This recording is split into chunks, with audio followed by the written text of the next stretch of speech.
Yo, what's up? It's your boy Grandma Cookies, checking on the video, and today I'm coming at y'all with an anime review, and this anime is called Aharen Is Indecipherable, and I really enjoyed this anime. And this anime is your typical wholesome slice of life anime filled with fun characters that get themselves into wacky situations. And this is a spring 22 season anime, so it's a little later. I know it's already, the summer season is already out, but I wanted to do a video on it. And it has 12 episodes, and other than that, I'd say I really enjoyed it. And let's get into it. Alright then, first thing first is the plot. The plot begins off with a boy named Rido who's socially awkward and struggles to make friends because of his bland face. And because of his bland face, nobody really wants to be friends with him because he cannot properly communicate his emotions, or during conversations he looks extremely bored. So on the first day of high school, he pledges to himself that he's going to make a friend that year, and so he challenged himself to talk to the person that sat next to him. And the person that sat next to him happens to be Rena, who's also a socially awkward person who struggles to make friends because of her timid and soft voice. And that's pretty much the beginning of their friendship as they try to communicate with each other past their social shortcomings. Next is the characters, and since this is a slice of life anime, not a lot of these characters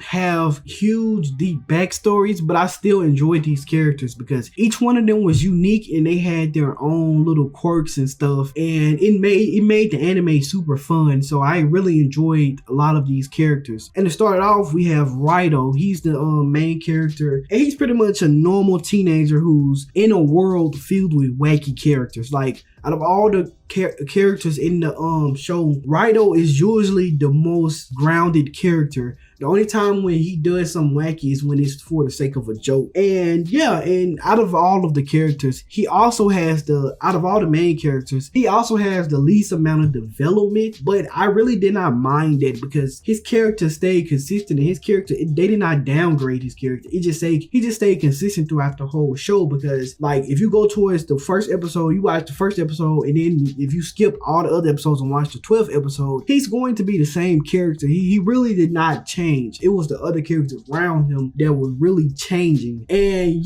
next we have Rena. And Rena, she's also one of the main characters, and she's introduced as a very timid, soft-spoken girl who's that seems like most of the time keeps to herself. And and she's a very fun character because she's like, if not the most wacky character in this whole entire series. And obviously a lot of it be for the sake of a joke, but her character is very wacky, and that's the thing I like about her character. And and also, like I said, she's a big source of comedy in this series because of her wacky character in the scenario she always finds herself in. So and I liked her character, especially her character towards the end. We got to see deeper into her character, because at the beginning of the show it was a lot of she was just this cute, fun character, and she was a little wacky. That's all it really was about her character. And she didn't have no deeper backstory. The only time she ever got any deeper backstory in the middle, it was like in the middle of the series where we got introduced to her siblings, and it gave her a little bit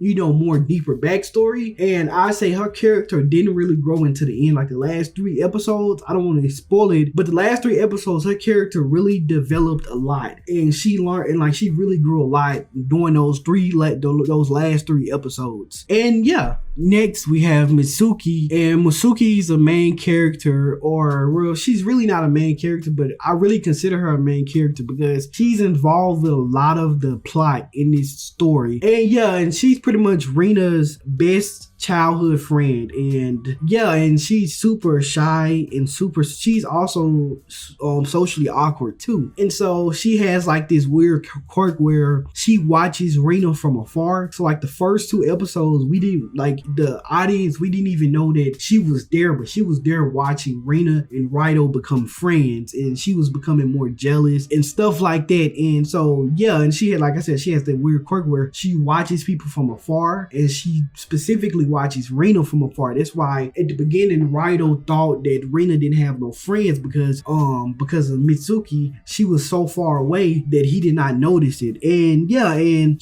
I say she's probably the character in this series that got the most development, weirdly enough. And even though she's like a semi-side character, like I said, I think she has the most character development out of any character, because she went from, not only did she went from being this shy character to this somewhat comfortable character, that like a shy character to this character that's comfortable within their own skin. And I just say overall her development was very deep, from her having to accept that, from her being jealous of Rina and Raito's relationship to the point where she wanted to kill Raito, and then she developed all the way to where she was at the end of the series, where she accepted their relationship. She accepted that she has to share Rina with other people, because Rina, she's just not like, Rina is not her, her own. Rina is not an object. Rina is like a person, and she can have multiple friends. And I like her character development because of that, and a lot of other things about her character. Now, I don't want to spoil the ending, because a lot of her character development also involves the ending of the story, and I don't want to spoil it for you guys. But yeah, and I liked her character overall. And yeah, and now the side characters also very interesting. And the first two that pop up in my head is Rina siblings. Her older sibling, I think, or her younger one, I don't know. Iru and Rin. She has a brother and a sister, and both of them get a very decent amount of screen time. Especially her younger brother gets a lot of screen time. So, and also they get character development, and that's one thing I liked about this series, is that not only did the main characters get a decent amount of character development, also a lot of the side characters. And yeah, alright, then next is the ratings, and for characters, I give it an 8 out of 10. Like I've been preaching throughout the whole video, the characters were super unique and very quirky, and I liked that about this series. And also, one of the things, like I said, I really liked was all the characters got a good amount of screen time. Now, I only can think of two characters that didn't get a lot of screen time, but other than that, all the side characters and all the main characters, they got a lot of screen time. And usually in these type of anime, a lot of the side characters don't get that much screen time and that much development. But a lot of these characters in this anime got a lot of screen time, and I really liked it. And I think that's the reason why I was even able to like a lot of these characters, because they had their own little side stories going on, while the main characters also had their little things going on. And that's the reason why I think I really liked a lot of these characters, because for example, Rina and Raito and them, they had two teachers, and these two teachers, they had like their own little relationship going on while the real story was also going on. And it was a little fun thing to see. And they even got like their own little episode to each other, or they got like their own little episode, and I really enjoyed that in those little side characters and learning more about them. And yeah, and next is the plot. For plot, I gave it a 6 out of 10. This plot has the usual typical slice of life layout. You start off with an interesting concept, and you go throughout the story.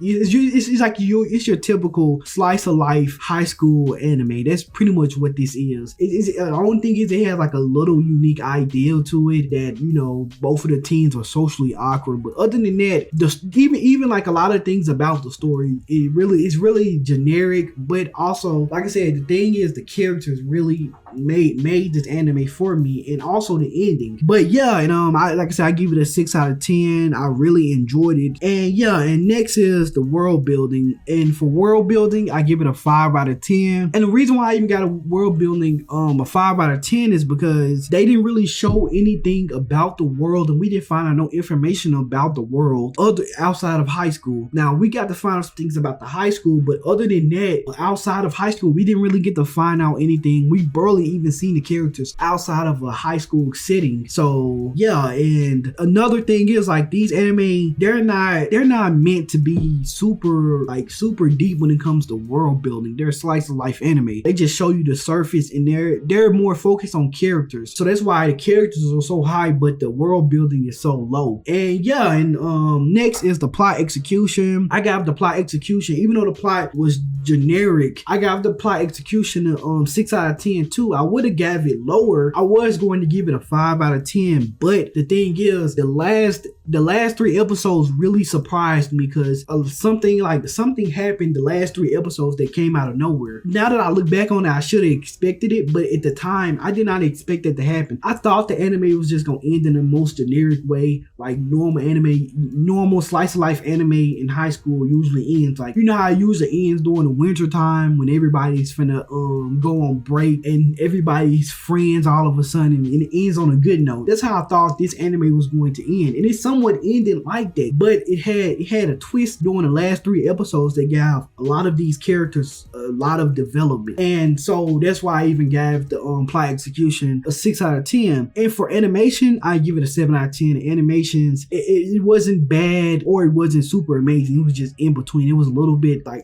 above average, and yeah, and it was consistent. It was good throughout the whole anime. I did not notice anything super bad about the animation. And another thing is, with the pop culture references, they really changed the style. Like, I remember they did a JoJo Bizarre Adventures.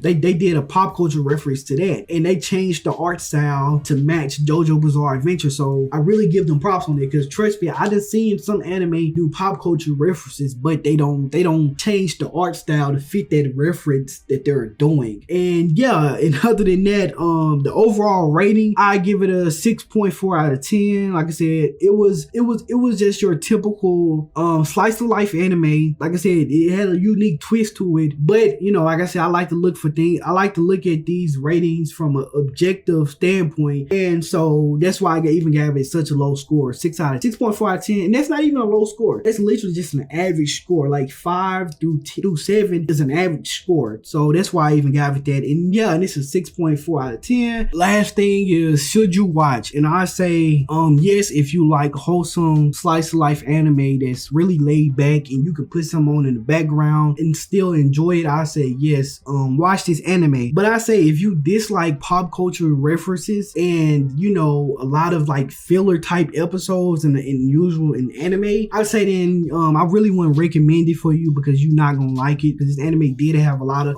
parts where it felt like filler, or it didn't have no connected story. The story was just it wasn't linear. It was bouncing around from different points. It didn't really have no linear story until like the last 3 episodes. And yeah, and now I'm finna talk about my thoughts. And from this point forward, it is gonna be a spoiler warning, because I'm gonna be talking about all of the anime.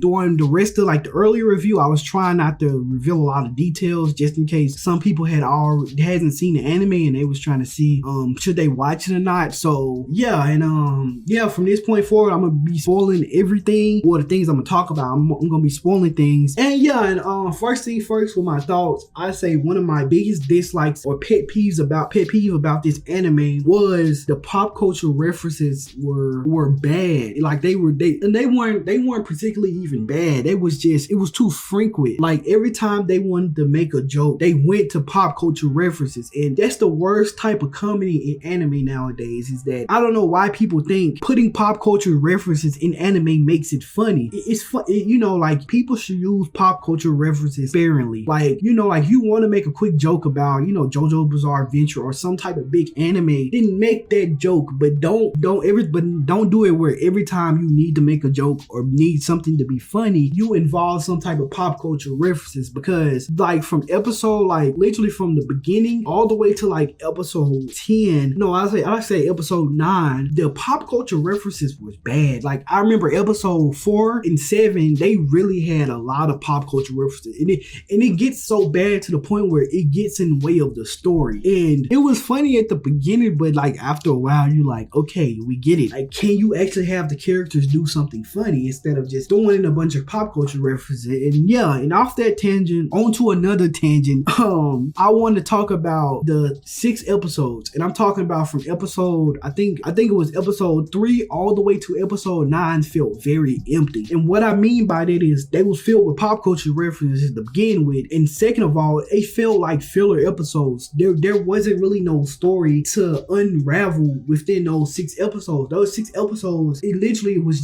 was literally just let's do something this day and let's forget about it totally the next day. Let's forget about it. Let's go on to something else. And that's how it was. And I don't mind anime that don't have linear linear storylines and stuff like that, but also you have to do it in a good way where it's not to the point where your whole entire anime feel like it's filler. Like 6 episodes, half of the series felt like it was filler. Like the first 3 episodes were okay because we was getting connected with the characters, they was introducing everything. And the last 3 episodes were also super great because it was the ending and they had a very good twist at the ending. But the middle episodes really just felt like they was being dragged out. And yeah, but at the end of the day, I still enjoyed the anime. And the reason why I probably end up still enjoying this anime is purely because of the last 3 episodes. The last 3 episodes was really packed in with a lot of character development, and also the story had turned from, it had surprised me because I didn't expect them to go this route. Not like I said, now that I think about it, I should have expected it. But they went from Raido and Rina trying to build a friendship and just slowly building their friendship to them going into a romance, and it kind of came out of nowhere because like I said, the last 6 episodes had felt like filler. So when you just introduce a romance plot, it kind of comes out of nowhere. But now that I think about it, it kind of was some build up to it, but it really wasn't a lot. You know, I thought like in the manga there's something they went down that route. But yeah, and the last 3 episodes were super good because it was like a little romance arc, and it was during the winter time. And obviously I know a lot of slice of anime do this, but I don't know, I enjoyed the way this anime did it. But other than that, that's pretty much it for this video. I don't want to ramble on and have this video be 17-18 minutes long. And yeah, like I said, I enjoyed the anime for what it was. It wasn't the best anime, but it wasn't the worst anime either. And yeah, that's pretty much for the video. You already know, hit the subscription button, hit the notification bell, and yeah, and be looking out for any type of content that's gonna be dropping in the next few days because I'm gonna be trying to stay consistent. And yeah, and it's your boy Grandma Cookies, and I'm out.